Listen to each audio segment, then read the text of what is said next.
was a quiet night, the kind I'd come to appreciate over the last 20 years on a job. Some people think firefighting is a constant stream of sirens, roaring flames, and last-second rescues, but the truth is, a lot of shifts pass in silence. And in a town like ours, big enough to keep us busy, small enough to have more slow nights than not, there were plenty of times where the alarm never rang at all. I sat in the common area, half watching whatever late-night show was droning on, the volume low so the others could sleep. My gear sat in its usual spot, ready to go. My body was relaxed, but my mind was always primed for the alarm. After all these years, instinct never slept. The bell rang, and everything shifted. Adrenaline surged through me as I was on my feet in an instant. The guys moved with the same practice urgency, each of us suiting up as dispatch came through the radio. House fire. A single caller, a man, had phoned in the fire and given the address before abruptly hanging up. Strange. Most callers stuck on the line, panicked, desperate for help. As we pulled out of the station, sirens cutting through the stillness of the town, the address gnawed at me. It was familiar. Too familiar. I ran it through my mind, trying to place it, but between the rush of movement and the need to focus, it just stayed out of reach. When we arrived, the fire was still in its early stages. Flames crawled up the side of the house, flickering hungrily against the night sky. Smoke leaked from the upstairs windows, but the fire hadn't yet consumed the structure. It was manageable, which meant we had a chance. No one was outside, no sign of the caller. That was never a good sign. We had to assume someone was in there. I ran towards the front door with another firefighter at my side. The door was locked. A few solid kicks, and the wood splintered and the door crashed inward.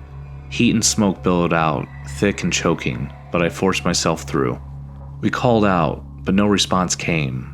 The smoke pressed in around us as we pushed deeper into the house. My partner took the lower level while I moved towards the stairs. Each step creaked beneath my weight. The temperature climbed with every foot forward. At the top of the stairs, I spotted an open door at the end of the hall. The fire glowed from within, casting long, flickering shadows across the walls. And then I saw her, a woman, sprawled out on the floor, motionless. Something inside me clenched. My mind screamed at me to focus on the job, to push away the shock. But recognition hit me like a punch to the chest. I knew her. I had no time to process it. I rushed forward, kneeling beside her. Her face, half lit by the glow of the flames, was eerily still. Smoke curled around her body. She needed air. She needed out. I hoisted her up, throwing her over my shoulder in a practice motion, and turned back for the stairs. The fire raged behind me, crackling as it consumed the room. I hurried down the stairs, every muscle in my body screaming for me to move faster, get out before the structure weakened. My partner met me at the base of the stairs. He asked if anyone else was up there. I told him no. He gave me a hesitant look. I didn't have time to explain it to him, but I was positive. I carried her outside just as the paramedics arrived. They took over immediately, checking her vitals, giving her oxygen. My heart pounded as I stood back, watching them work. She was alive. The fire was brought under control within the next half hour. Some of the guys speculated that a candle had started it, that she must have fainted, knocked it over, and been overcome by the smoke. A simple, tragic accident. But then the question that sent a chill through my spine. If she was alone, who called in the fire? I didn't answer. I already had a feeling, a deep gnawing suspicion that I couldn't shake. But I needed proof. Back at the station, I requested the call recording from dispatch. They sent it to me within minutes. I played it, and my heart stopped. I knew that voice. It had been years since I last heard it, but there was no mistaking it. I drove to the hospital, my mind racing the entire way. When I arrived, I found her room and stepped inside. She was awake. The moment she saw me, tears welled up in her eyes. She said my name, reaching for me, relief washing over her face. I sat beside her, told her I was glad she was okay. Her fingers gripped mine, but then she frowned, her expression shifting. She asked how we knew that she was in trouble. My breath caught. I looked at her. I told her John called me. She froze. Confusion turned to disbelief. Her husband had died years ago, a firefighter just like me. He had saved a family, but the flames had taken him before we could reach him. I had been there. I had watched it happen. Before he died, he made me promise to look after his family, and tonight, he made sure that I kept that promise.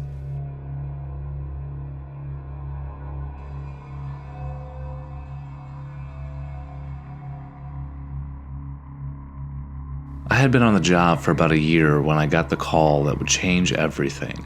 Fire investigation wasn't as thrilling as running into burning buildings, but it had its own weight, the responsibility of finding out why flames had erupted in the first place. I had already seen my fair share of arsons, electrical failures, careless accidents. This was an abandoned building fire, nothing particularly unusual in a city this size. Squatters, vandalism, and time itself had a way of turning empty structures into kindling. When I arrived on the scene, the firefighters were already packing up, steam and smoke still rising from the blackened remains. It had taken about an hour to get under control, but the building was a complete loss. No one was supposed to be inside, no injuries reported, no immediate cause, and that's where I came in. Once the building was deemed safe, I stepped through the wreckage, my boots crunching over charred debris. The place had a strange feel to it, though. It wasn't just the usual eerie emptiness of a burned-out structure. It was something else, something pressing against my chest, something that made my skin feel just a little too tight. I made my way to the basement, knowing that fires often had their roots in the lowest points of a building. As I moved through the scorched hallways, I almost missed it. A small opening in the far corner of the room. The wall around it had partially collapsed, making it just visible enough to catch my eye. If not for that, I wouldn't have seen it at all. I peered inside. Beyond the opening was another room, strangely untouched by fire. That alone was unusual. Fires, especially ones this intense, had a way of reaching into every available space, devouring everything it could. Yet, here was a room that remained pristine. I crawled through the opening, curiosity outweighing caution. Inside, it looked like nothing more than a large storage closet. The air was thick with dust, the floor coated in a layer of grime. But something felt off. I looked around, expecting to see some indication of why this room had been hidden away. There was no door, no obvious way in or out, aside from the hole I had just crawled through. Then I noticed a rug. It seemed out of place, too clean, too deliberately placed. When I stepped on it, the floor beneath sounded hollow. I pulled it back, revealing a wooden hatch. My gut told me to leave it alone. I opened it anyway. The ladder descended into absolute darkness, deeper than any basement should have gone. At this point, I knew I should have called it in, let the cops handle whatever it was. But something inside me pushed me forward. Maybe it was arrogance, or maybe it was just the insatiable need to know. I started climbing. The descent was much longer than I'd expected, far deeper than any standard basement, deeper than city infrastructure would allow. When I finally reached the bottom, I found myself standing in a space that shouldn't have existed. The walls were old, ancient stone, damp with age, but the room itself was anything but abandoned. It was a laboratory. A desk set up against the far wall, cluttered with papers, rusted tools, and an old computer that somehow still had power. Its weak screen humming in the dim light. An operating table stood in the center of the room, its metal surface stained and worn. There were glass containers too, some broken, some still intact, filled with a dark green liquid that gave off an almost iridescent sheen. Then I saw the hallway. Slowly, I moved toward it, stepping cautiously onto the stone floor. My breath caught as I noticed the iron bars lining the corridors. Cells. There were a total of 8, 4 on each side, old, rusted, but disturbingly intact. I peered into the first one, finding it empty. The second was empty as well. A sick feeling settled in my stomach. This wasn't just a forgotten storage area. Someone had used this place to keep people here. I turned to leave. This wasn't my job anymore. This was a crime scene, and the police needed to be here. Then I heard it. A sound. It was faint, barely more than a whisper of movement. But it was there. I turned slowly, my phone flashlight cutting through the shadows. The sound had come from the last cell. I waited, my heart hammering. Then, something moved. A hand, if you could call it that, slid out from between the bars. The skin was an unnatural shade of green, almost translucent in the dim light. The fingers were long, too long, tipped with sharp black nails. Every nerve in my body screamed at me to run, and I did. I sprinted back towards the ladder, my breath coming in a ragged gasp. I scrambled up, nearly slipping more than once, my only thought being as far away from this thing as possible. Once I reached the top, I slammed the hatch shut and stumbled back, my mind racing. I got the police involved immediately. They launched an investigation, sending a team down into the hidden space. What they found only deepened the mystery. They found documents suggesting some kind of experimentation took place, attempts to keep people alive beyond death. The records were incomplete, fragmented, but they were enough to paint a horrifying picture of what had once taken place beneath that building. But the worst part? Every single cell was empty, except one, the one I had seen. That cell was open, and carved into the stone walls repeated over and over again the words, "Let me out." I don't know what I saw that day. I don't want to know. But one thing I do know is whatever was in that cell is no longer down there. It's out here, somewhere. And I don't think it was ever meant to leave.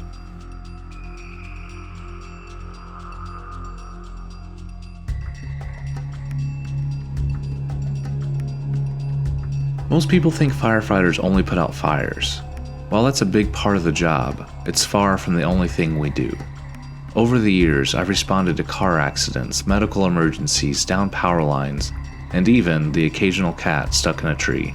Sometimes people call us for things that aren't life-threatening, but they're still real to them. A flooded basement, a gas leak, a strange noise in the walls. You never really know what you're walking into until you get there. It was supposed to be a simple call, a routine check at an old woman's house. She had left her cellar doors open the night before and thought some kind of animal had gotten inside. She locked the doors in a panic and now didn't want to open them, afraid of what might be waiting on the other side. I rode out with my partner in the station's pickup truck, both of us joking along the way about what we might find. A raccoon, a possum, maybe even a stray dog. It was a 10-minute drive, and by the time we pulled up, we had convinced ourselves it was probably nothing. The old woman was waiting for us. She barely let us knock before yanking the door open and ushering us around to the backyard. Her house was old, the kind that looked like it had been there for 100 years, settling deep in a wooded area at the edge of town. She pointed to the heavy metal cellar doors, her hands shaking. She told us that earlier something had been pounding from inside so violently that she thought the lock would snap. I smiled, trying to keep her calm, though I could tell that she was genuinely afraid. People tended to exaggerate in these situations. I reassured her that we would take care of everything, and she handed over the key before scurrying back inside to watch from her window. My partner and I exchanged a glance. He smirked and asked if I was ready. I nodded, still amused, and unlocked the padlock. As we pulled open the cellar doors, we were met with a dark, gaping entrance. The concrete stairs led down into nothing but shadow. The woman cracked open her window and shouted that the light switch was at the bottom on the right. I thanked her and stepped forward, but then I noticed something. Long, deep scratches ran down the inside of the metal doors. I hesitated, shining my flashlight over them. My partner leaned in and saw them too. We muttered to each other, trying to figure out what kind of animal could have done this. Claw marks weren't unusual if something got trapped inside, but these were off. Larger than any raccoon, deeper than any dog. Still, it didn't change our job. We had to go in. The air was thick as we descended the stairs, the kind of stillness that felt wrong, even for an old basement. I flipped the switch. Nothing. The lights were out. I pulled out my flashlight, casting a narrow beam through the darkness. The basement was cluttered with old furniture, rusted tools, and cobweb boxes. We walked slowly, scanning every inch, but nothing moved. Then I turned a corner. At first, I didn't understand what I was looking at. It was curled up on the floor, massive and still. My mind registered it as a dog at first, until I saw the size of it. Bigger than me. Its head alone was the size of a human torso. A heavy, sinking dread settled in my chest. My body locked in place. Then my partner turned to the corner beside me, saw it, and let out a yell. He stumbled backwards into a shelf, knocking over a pile of tools with a loud crash. The noise woke it up. The thing stirred, its huge frame shifting as it shifted its head. Then, a low, guttural growl rumbled from its chest. My breath caught. Its eyes locked onto us. Rows of teeth glistened in the flashlight beam as its lips curled back. I didn't think. I ran. We sprinted for the stairs, my boots pounding against the concrete. Behind us, I heard it move. Too fast, too heavy. My partner was ahead of me, already shoving the cellar doors open. I hit the stairs at full speed, but as I reached the top, I felt the air shift. It was right behind me. I turned to shut the door, but it was too late. The thing was already halfway up the stairs, its massive bulk filling the narrow space. I tried to run, but my foot caught on the uneven ground. I hit the dirt hard, the wind knocked from my lungs. When I looked up, I was face to face with it. The world slowed down. Its eyes were dark, too dark, like deep wells that swallowed light. Its breath was hot and thick. The scent of earth and something worse clung to its mouth. It opened its mouth slightly, revealing jagged teeth. I couldn't move. Then it let out a howl, deep and unnatural, rattling my bones. And just like that, it turned. In one swift motion, it bounded past me, past my partner, and disappeared into the woods. Silence followed. I didn't get up right away. My hands were shaking too much. My partner came over, helped me to my feet. We didn't speak. There was nothing to say. Back at the station, we told the others what had happened. They laughed. They said it was just a big dog, maybe a wolf, maybe a bear. We had been scared, exaggerated the details and the rush of the moment. But we knew what we saw. And to this day, I don't know what haunts me more. The memory of that thing staring at me, or the fact that it's still out there, roaming the woods just outside of town.